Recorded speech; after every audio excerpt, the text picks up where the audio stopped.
You're tuned in to the Big Smoke Chronicle podcast, where we get to interview seasoned professionals in finance, fintech, and entrepreneurship. We go beyond the surface to bring you the experiences, lessons, and skills that matter most in today's world of work.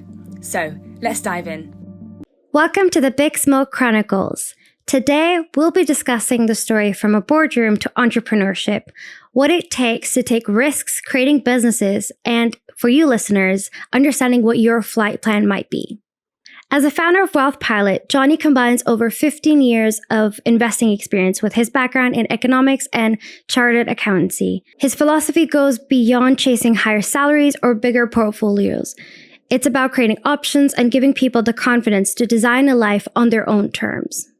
Jonny, welcome to the Big Smoke Chronicles podcast. We're very excited to have you. Thank you, Aman. It's great to be here. I'm really interested to know who you were before university era. How was a younger Jonny like? And, what did success look like for you then? It's a big question. I suppose when I think back to being young, I think about sport. So I was just fanatical about rugby and cricket. And that really filled my time. Schoolwork, I always fitted in, but really, I was passionate about rugby and cricket. Then I got to university age, and I suppose I didn't have a grand plan, but I did follow, I suppose, quite a traditional path. So I studied economics at university, did a first year internship, a second year internship, and then got a job with Deloitte in the Big Four. Went straight there after university, and then spent 10 years there, chartered as an accountant. I spent most of my time working with companies going public. So going through IPOs, maybe we'll touch on a bit about that later. Yeah. And after 10 years, I decided it was time to set up my own business. So I've been doing that for nearly 2 years now. Tell me a little bit more about that experience, how the application process and, getting into the Big Four. Oh, you're stretching my memory. I'm showing my age. The application process back then, clearly we didn't have AI. And so they tended to be very focused on, competency questions, those sorts of things, old school CVs, on a PDF. And then in-person assessment centers. So a lot of time was spent preparing for those, going through those. And I was very, very lucky because I was offered the job before the start of my third year at university. So I then just took the job and I said, I'm just going to have fun. I'm going to get my dissertation done. And then, as you said, I graduated in the summer, and then in the October, I started a few months later at Deloitte. And then you spent 10 years there working with big corporations and then just getting to know.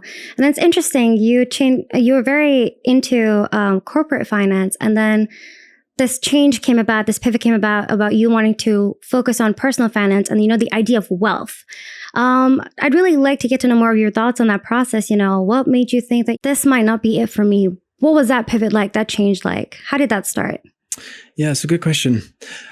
I'd always had this sort of itch, I suppose, that I'd thought about starting a business, and I nearly set up a property company with a friend of mine who now has a property company, actually. And I nearly left to set up a tech company, and I just never quite made the leap. I just kind of got to the precipice and then just didn't get over the line. And time was passing, I was late 20s, early 30s, and thinking, well, you only have one chance. And things get much harder as you get older. It becomes much harder to take a risk. And I thought, well, I've got to do this. Like, I've got to give this a try. And what's interesting is most people don't take a risk. Mainly because of two things. So the first is fear of financial risk. So what is the downside? How am I going to pay the bills? How am I going to pay the rent? But there's a much bigger issue at play, which is just pure fear and identity. So I started to play around with those ideas and started trying to kind of get the financial risk under control, which is much more controllable than the kind of psychological risk or fear, and started to learn about, really what does it mean to have an investment system and managing your money in such a way that you do not necessarily remove all financial risk, but, mitigate it as much as possible. And then people started to ask me, how are you doing this? How's this working? And so I never really set out to run a business, in personal finance, in wealth. But because people were asking me, I realized, okay, maybe there's a business in this. So that was the kind of the first hurdle, the financial hurdle. And then you get into the psychological hurdle. Yeah. And that's much harder. So when you were taking that leap, how was the reaction of the people around you? Because a lot of the time is like when you take such big risks, people around you tend to be like, that's a bad idea, or that's not something you should do. And especially with this generation where we live in a world, especially with AI, it's very uncertain. So how would you say the generation today, or people changing their careers, taking big pivots, how should they, take that leap of faith? The real challenge is that balance between pursuing what you want to versus what people expect you to.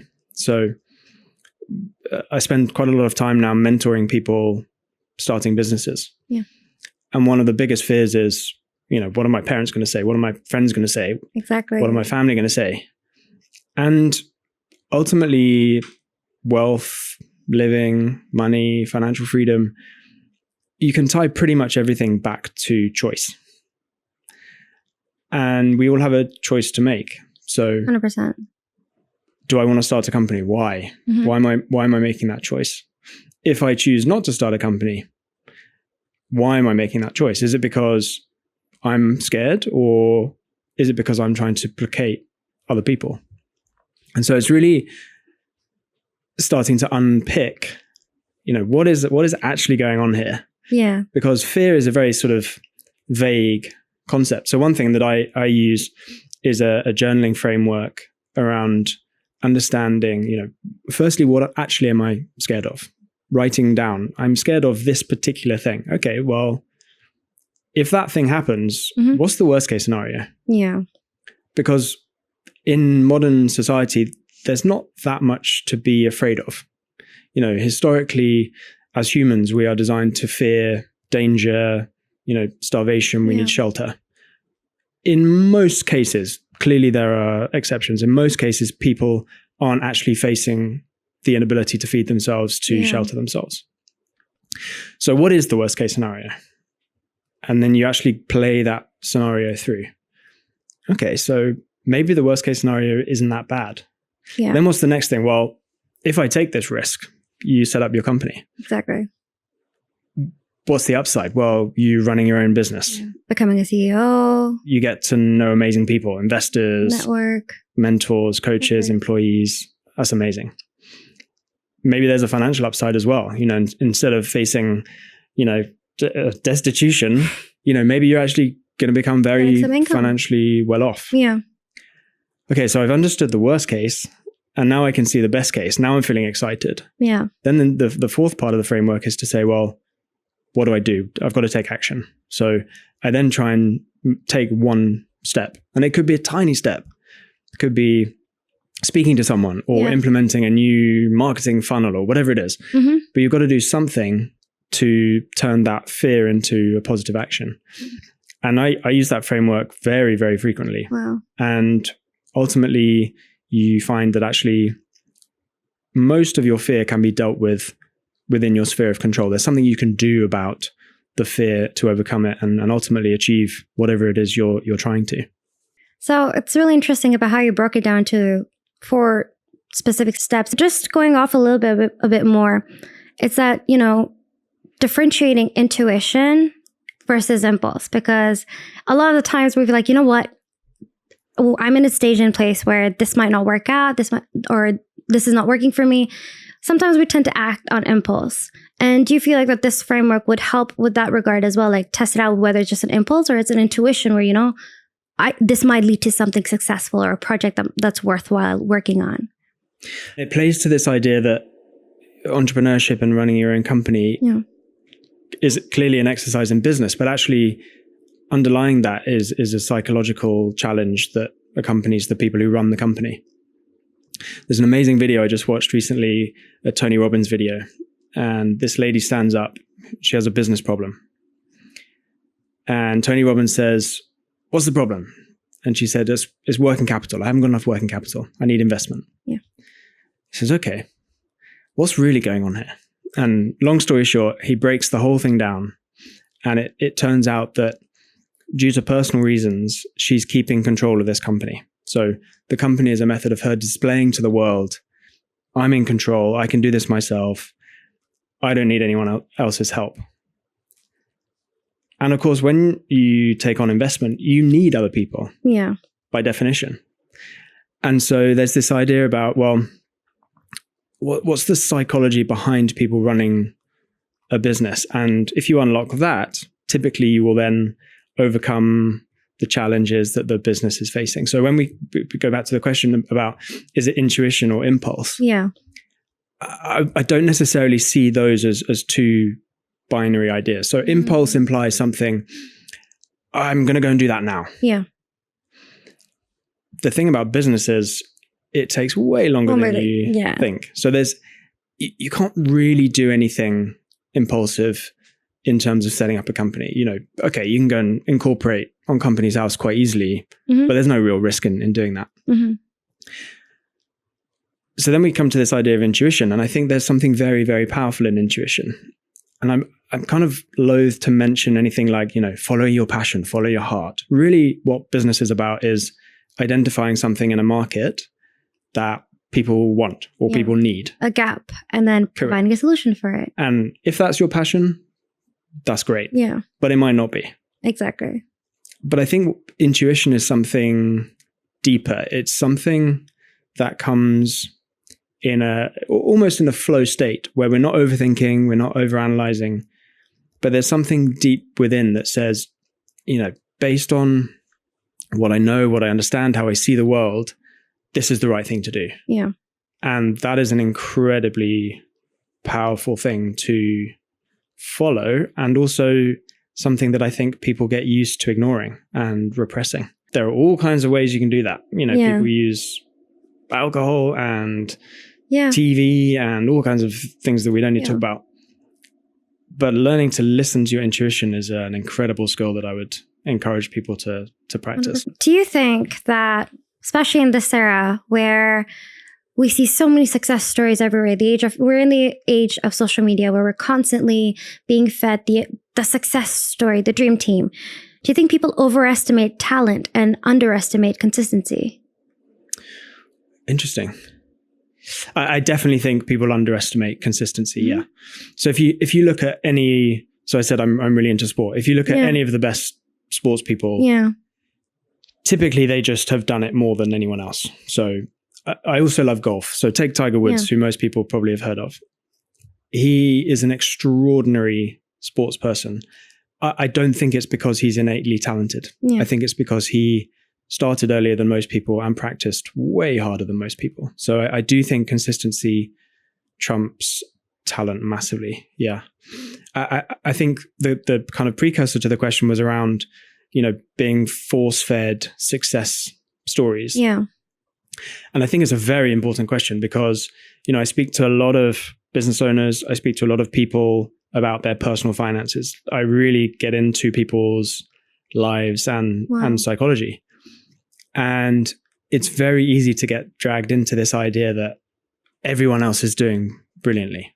I do. I see business owners and, they're doing so well. Their marketing's amazing, when you speak to people and get into the detail and get really underneath it, they've all got problems. They've all got their own issues. They're all dealing with, they're worried about money. They want their business to be bigger, or someone's sick or whatever. Yeah. Everyone has their own issues. And so I think one of the most negative kind of mental practices that one can pursue is comparing yourself to others. And if you stop that and stop looking at other people on social media, as difficult as that is, and you say, well, can I be better tomorrow than I am today? And if you do that, talking of consistency, if you do that even if you just do it for a year, but if you do that for 5 years, if you do that for 10 years, it's extraordinary what can be achieved. So if you can kind of ignore and avoid obsessing over everyone else's success and just focus on your own game, that's going to stand people in. Do you feel like from your experience that something that looked successful from the outside, but just generally it really wasn't? Yeah, so I think the issue is that people attach kind of identity and success to numbers because it's easy. Yeah. I earn this much money, I'm worth this much. Yeah. And I don't have to think about the implications of what any of that means. Mm-hmm. But if you think about, I mean, I can talk from personal experience. You know, I used to seek promotions in the corporate world. Yeah. And I thought, oh, well, if I just make manager, yeah, I'm going to have so much money, I'm not going to know what to do with it. Yeah. And then you get there and you think, well, I'll buy that and I'll buy that. And maybe I'll go and live in a nicer place. I'm a manager, so I should have this kind of car or this kind of suit. But if I make assistant director, I'm really not going to know what to do with all of that money. You know, I'm going to be sorted. Yeah. And the promotion comes, it's not what you thought it was. Yeah. The money is obviously nice, but you're still seeking something. Yeah.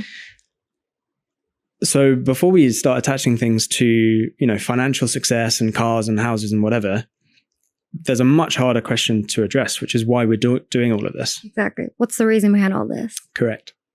So, yeah, if I'm starting a business, is it just for a number at the end of all of this? You know, and just because you've sold a company for a lot of money, it does not buy you happiness. Trust me, I've spoken to people who have been through that process. In fact, the opposite. You know, you sell the business and then suddenly, what do? I'm meaningless because my identity was attached to this business. So I think what's way more important is, why am I doing all this? What's really important? And actually what's interesting is once most people do that process, actually they realize that money is not as important to them as they thought it was. Okay.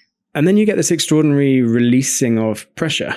You know, if I don't need to earn this much money per year, and actually I'm happy with this much money, well, okay, maybe I can start a business that might not earn me as much money as I thought I needed. Yeah.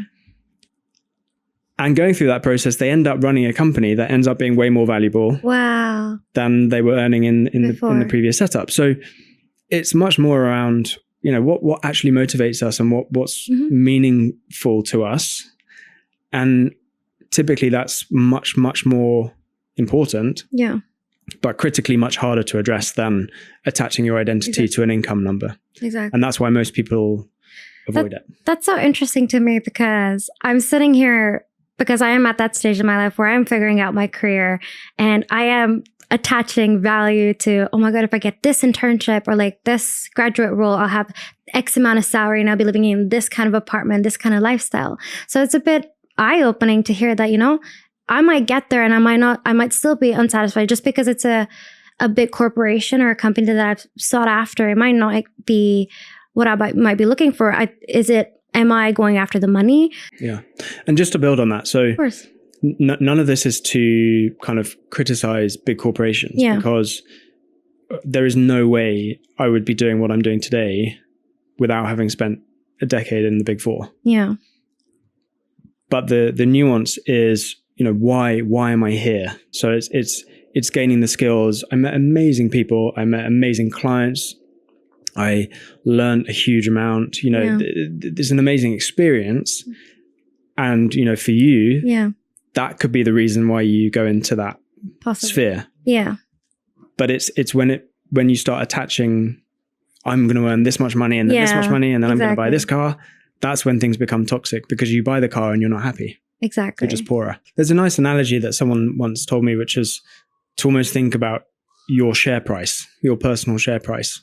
So thinking about, you know, what skills can you bolt on to yourself? And that includes, you know, business skills, career skills, personal skills, understanding yourself, awareness, listening, networking. How can you just bolt those skills on and build your share price effectively? Wow. And in the age of AI, I think that is particularly important because knowledge is less valuable now. Yeah. Because I have pretty much the entirety of the world's knowledge on your fingertips to hand within seconds. So then it becomes, well, what am I adding to the knowledge? Could be some kind of insight. It could be my network. It could be the experiences that I've had in a different business that I'm now bringing to this business. Yeah.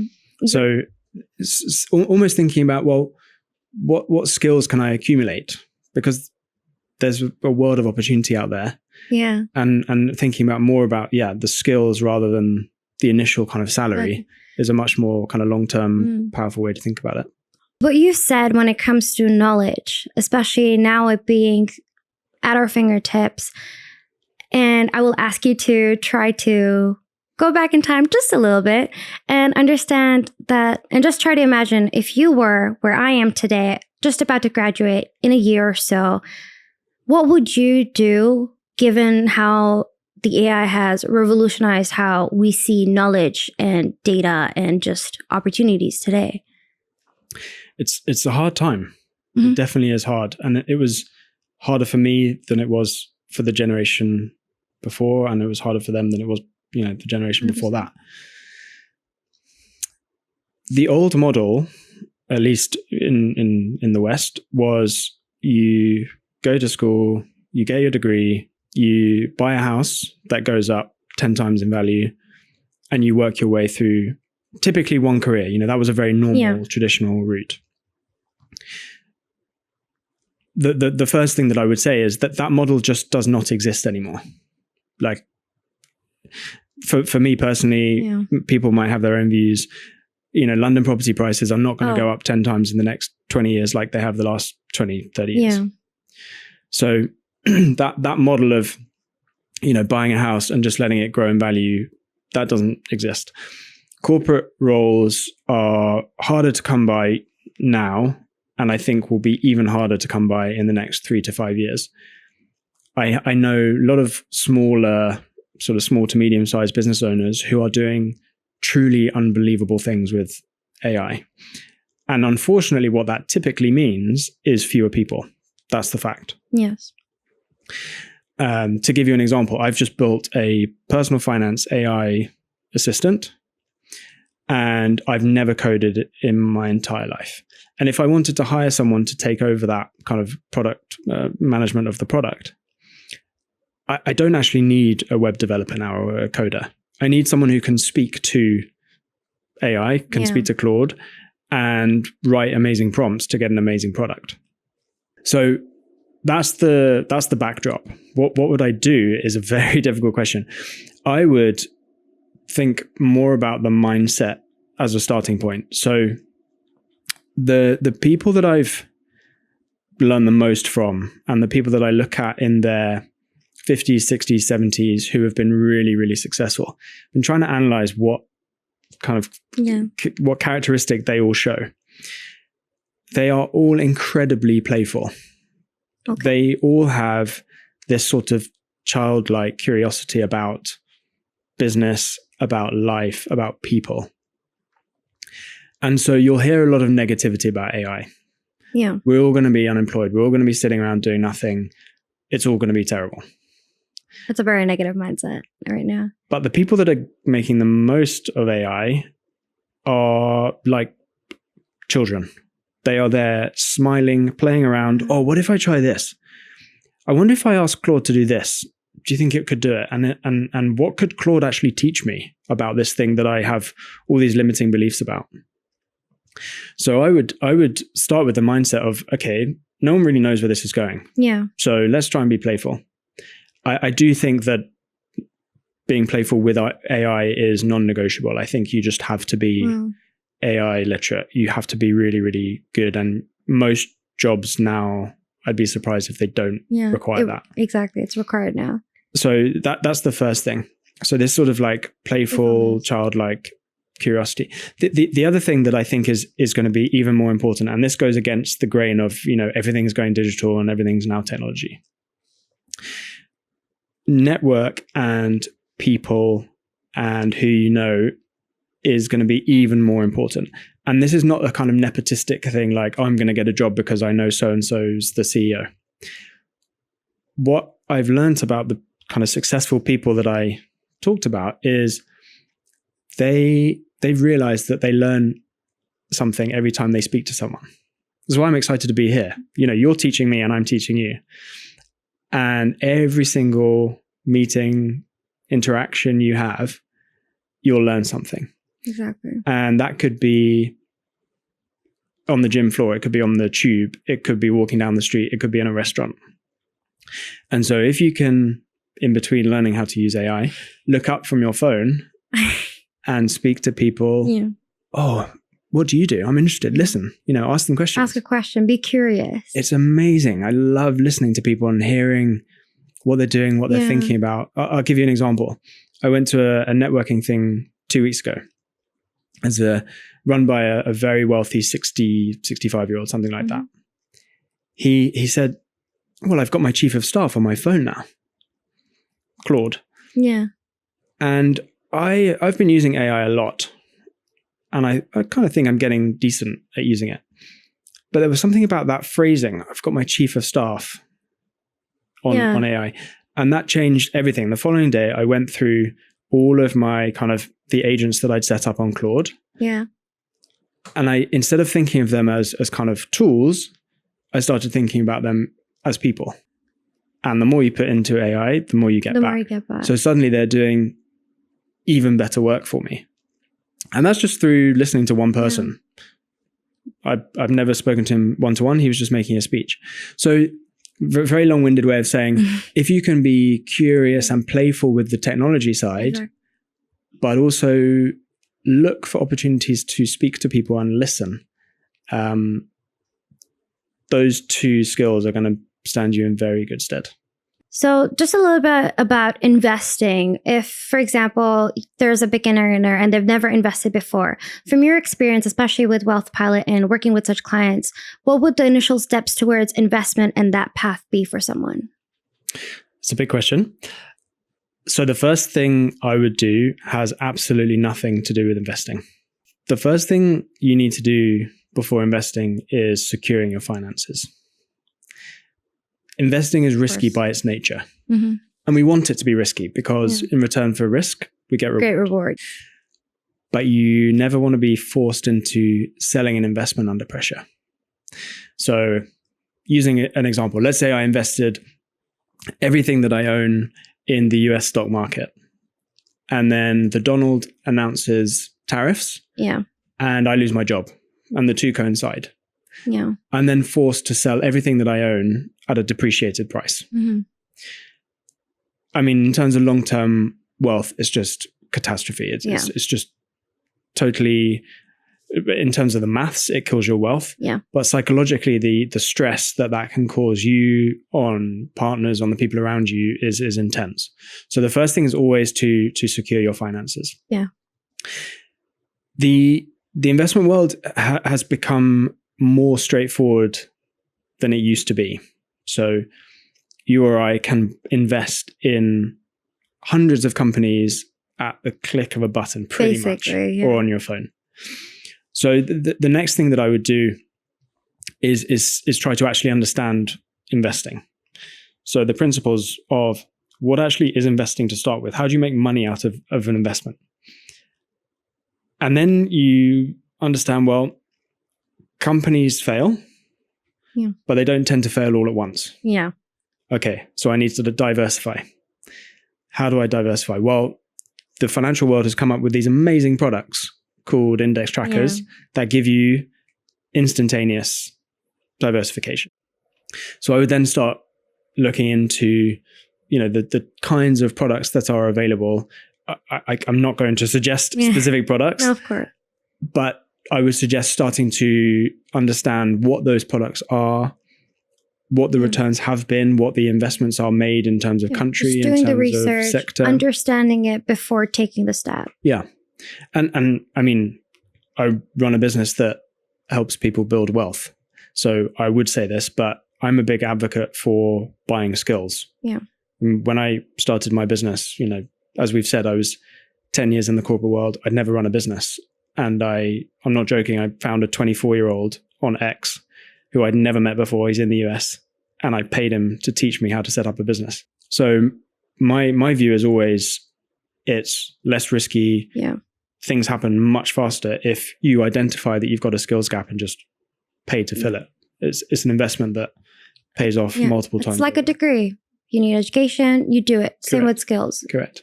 So it's a very big topic, but broadly, I would break it down into firstly, securing, and then secondly, starting to choose diversified, cheap investment trackers. And understanding what you're getting yourself into. Correct. And part of it is going to that negative event. If I lose my job, what's my notice period? Okay, I get 3 months money from my job. How long do I need to get a new job? Yeah. Well, maybe it will take me 6 months. Okay, well, as a minimum, I need 9 months worth of cash. How much do I spend a month? So you then start to break down the maths and how much can you out of that chunk take out for investing? How regular is that income coming in for that specific investment? And so on from there. Yeah. And then the final thought I would just have, I started investing when I was 18 and I was active investing. I was stock picking and I had some really, really nice wins, but I also had some quite big losses. Oh no. And the data typically shows that passive investing on average will either match or outperform active investing. So selecting specific stocks. So I was doing this quite early on, but I only really started, formal investing with a system, predictably on a frequent, regular basis when I was a bit older. And so my view is always the earlier you start, the better. One, because compounding is on your side. Yeah. And two, because you typically in your 20s, you have less to lose. Exactly. There's less responsibility. So the timing is really, really important. Well, really good advice. Something that our viewers should definitely look into. So now we're going to get into our new signature segment, which is smoke signals. So I'm going to throw some sentences at you and just the rule is simple. So you're not going to overthink. You're just going to give me whatever comes first to your mind. Yeah. So number 1, wealth in 10 years will look like complete control of my time. Okay. Number 2, AI will not make everyone unemployed, but will fundamentally change what employment means and how it looks. Number 3, success without purpose is not success. The next generation should stop